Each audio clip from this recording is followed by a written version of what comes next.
Good day, traders. This is Rich with some price action for Wednesday, Hump Day, 4:01 p.m., July 1st, 2020.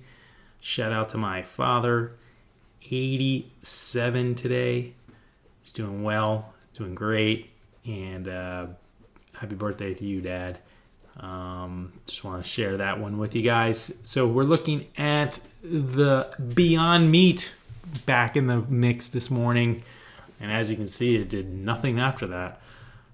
Today was one of those days, if I held on to it, I would have been stopped out, but this time what I usually do is I do get out too early, and it turned around right where I almost sold it at the 150 level. Was my best sell. But let's get into that in a second. Let's look at the SPY. Pretty much was flat. I mean, all day it's up $16 or 16 points, I'm sorry. And it moved up a little bit, but stayed in a tight range. But the crazy thing is there were some trade setups today. Not major ones, but there were some players out there. Excuse me. I looked at this ATHT on the break here, kind of missed on that one. Didn't let it work a little bit and kind of sold out for a small loss. Tesla was hot again. It made its move early. I took the break here of, let's see, what was it? No, it was up here, I believe. I don't really remember, but I didn't let it work, and it went like 20 points. It's just moving so fast now. It's like moving almost a point at a time. I'm taking small shares, and it's only like, if I'm taking 20 shares, each point's like $20, but it's moving almost 50 cents to a point at a time. You can watch it here. I mean, look at the spreads right now. This is after hours, but it's like 117.50 to 118.30, so it's like a dollar spread. So I mean, it's moving pretty good. It went against me by like 4 points when I got in, and I was like, I'll give it one more point. And that was it. It was going to be like my max loss for that stock. And it rallied right back up to my entry, and I got out. And what did it do? It just kept going. But that's something, again, I'm still working on. I got to get that through my head. I guess obviously I don't mind losing stock trades. It's just not that. It's just I don't want to lose big on a stock that I think should work. I'd rather get out when I can and then try to get in later. That's the ultimate goal. I like it to work right away, and when I'm trading stocks like Roku today, brutal, man. Look at this setup, just perfect. 122 was bouncing through here, failed, and then it did go up right here to 122.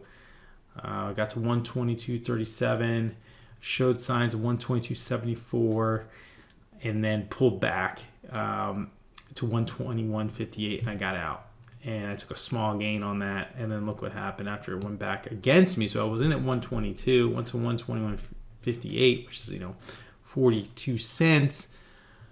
Look at the bigger moves. It was 7 more points. I need to use these lines. Usually I'll use the blue, which is my 8 EMA. But on a stock like Roku, it has a tendency to dip below that. You can see it's always dipping like 5. Here it did. But even the initial move, this was a huge move here. And then once it flagged here, you knew it was a good place to enter again. Especially on the real strong stocks. And it wasn't able to take advantage. Once I figure that out, there's going to be some really good trading going on. I got to be willing to accept some pain and then ride it out. So the stock I did take a good trade on today. It was Beyond Meat, just perfect setup through 47 here. I'm going to break it this high. Or I'm sorry, where's 47? Right here. So pretty much the opening price here. And it went all the way up to like 51. And I sold off at 47 something, 48 something. And then I sold some at 50 something. So I had some nice trades on that. And then after I got out, I pretty much sold at the last time it reached that price, and it dropped off all the way down to 141.71. So it's back to its, it gapped up, it's still up on the day, but not enough buyers in there to really keep it going up to the north side. It's consolidating in this range here from 120 to 160, and we're right in the middle. So it's probably going to hang out here for a couple weeks, and then we'll see if there's some more news on it to break it out to higher levels. But there's a lot of shorts and beyond, so it's going to need some really good news to make it go up to the north side. Another strong stock was Warhorse. Break the 17 level here, or 1650 level was nice here, and just continued up to 20. I mean, this guy's been playing. I mean, look at this. Just straight up, man. If you had bought, call options or whatever, just, anything, you're talking about the 4 or 5 level, 6 level, when electric cars and everything was just so hot. It just shot up to 20. I mean, up 10% today, which is not that much for it, but I mean, there's some big moves in it, just huge moves. Some interesting stuff going on. Different styles of traders are definitely making a lot of money right now, but they're also losing the shirts too, because they're taking stocks like American Airlines, for example. They gapped up pretty good, moved up really well, had some really good news about flights coming out, all the way up to 1420 and down to 1280, just like that. You can see this chart is just nasty. People were starting to buy up here, thinking it was going to break out above the 200, and just got slaughtered. So I mean, there's people who are trying to buy the lows on these things, on these reopening stocks, and it just doesn't seem worth it to me. So that's why I'm sticking to the intraday. And notice all my most of my symbols are green, even though we had a kind of flat day. There's some pretty flat red ones in here too, and a couple deeper red ones. But these were a couple stocks from yesterday I wanted to watch, like that POLA, which was insane. So I wanted to watch it today. So I mean, look at this candle here. There's a daily.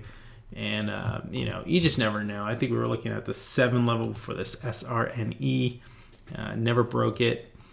I had an order in there for 7. Just never broke it. So, end of the day with 188 July 1st. So I'm happy to end on a green note today. I had a high of like 243, I think, and I took a stupid trade that didn't work. And I never really found another setup after that. So I wasn't forcing anything. So I'll walk away with the winning first day of the month. So that pretty much sums it up. You guys have a great week. One more trading day tomorrow, Thursday, and there's a holiday Friday. And then things should pick up pretty good on Monday, Tuesday, Wednesday. So have a good one. Talk to you soon. Subscribe and like.